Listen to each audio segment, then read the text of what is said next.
the pilot. Loved by 50% of the community. He has starting items, and a frankly amazing starter gun. It's brilliant, fantastic, doesn't compare. Admittedly, it's only fantastic if you're an enemy, but that's still a facet of fantastic, so I'm counting it. Jokes aside, the pilot has a pretty rich history. There's evidence that he was the first Gungeoneer dodge roll ever designed. This piece of concept art was dodge roll's original pitch for the game to Devolver Digital. It has the old logo, a much grittier style, a completely different design of bullet, and this lad. While he's not one-to-one the pilot, I don't know what to tell you, he's definitely not the convict. I'd say he's just an early design. Although, who really knows, maybe he was just a different character entirely. This video is all about the pilot, while at the same time not really saying much about him. Not many people are aware of this, but there are a couple of different character prefabs around the pilot that are still playable to this day. First up, the ship that's used during the pilot's past is its own character, switchable to via the console with the use of the command character rogue ship. Often the ship will appear with an annoying red colour covering its sprite. This is the result of a broken shader as far as I'm aware, but messing around with quick restarting and such can occasionally fix it. I'm not sure of the specific scenario though. This character also starts with no gun, but an inbuilt ability to fire 2 parallel, high-accuracy rogue special projectiles at once. They also have the pilot's past rockets active item, which usually won't work if you give it to any other character, but here it does. It fires a burst of Yari launcher rockets. They also have the inherent ability of flight. You probably already know most of this or could guess, but I'm just getting it down for the record. Switching to this character comes with its own share of issues, however. This character prefab is completely unable to interact with things. They can't speak to NPCs, buy items, open chests, pick up items, or flip tables. Anything like that is completely disabled. They can't use the map either, so expect to do a lot of walking between rooms if you want to play as them. I don't know if there's some glitchy past when you attempt to enter the past, because I can't enter the past. Opening the chest that contains the gun requires an input, which, again, you can't do. I don't know its nicknames, I don't know its face card, because both of those require inputs. The one thing I can show you is its boss intro card, which is, unsurprisingly, the pilot.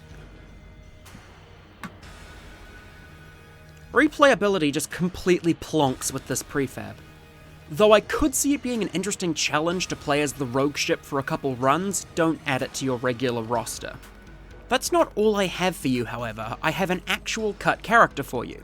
A character so frankly boring that it took a long time until anyone noticed them, and nobody really cares about them except for me. Roguemines. What is Roguemines? Well, it's the pilot. Identical to him in appearance, but with none of the pilot's items. He's called by identical nicknames to the pilot, has the pilot's map icon, boss intro card, and if you use the gun that can kill the past on him, he goes to the pilot's past. Outside of his lack of any starting items, he's functionally identical to the pilot in every way. Except for some weird reason, he uses the pilot's old crappy face card instead of his nice flashy modern one, and I have no idea why. That's actually a pretty good way to sum up Roguemines. I don't know. Why does he exist? He was probably made to debug something, but what? And why does he have mines in his name? Is that a reference to explosives or the Black Powder Mine Chamber? I just don't know. Roguemines is a curious case of what appears to be a pure debug character. Nothing weird or quirky. He seems to exist purely to be a blank slate onto which things can be painted to see if they go horribly, horribly wrong. Honestly, if you need a debug character with no items for some strange reason, Roguemines is your guy. Better than the Cosmonaut at least. One last thing to note about Roguemines is that thanks to a feature that's existed in the game since the pre-alpha, if you enter a combat room with him, you'll receive a supply drop containing a simple gun.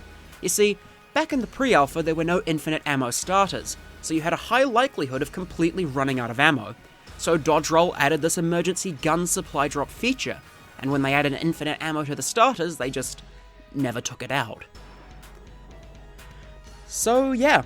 Before we leave off, I'm going to mention one final odd character preset, the Coop Ship, a purple version of the Rogue ship intended for co-op play.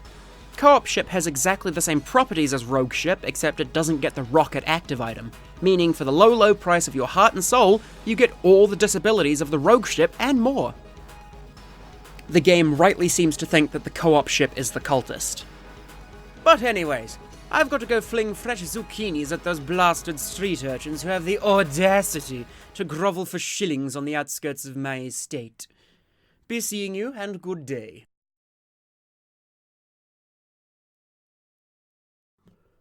Bask ye samplers, bask in the light. Space is dark, but the star is bright. Bask in the heat of the distant sun. It's gonna get hotter before we're done, so bask in the heat of the sun, boys. Bask in the heat of the sun.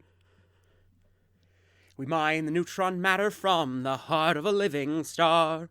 Remotes can't pass magnetic fields, machines can't go that far. So we must ply our samplers to the edge of the stellar core, and there release the drone ships to collect our neutron ore. Bask ye samplers, bask in the light. Space is dark, but the star is bright. Bask in the heat of the distant sun. It's gonna get hotter before we're done, so bask in the heat of the sun, boys. Bask in the heat of the sun.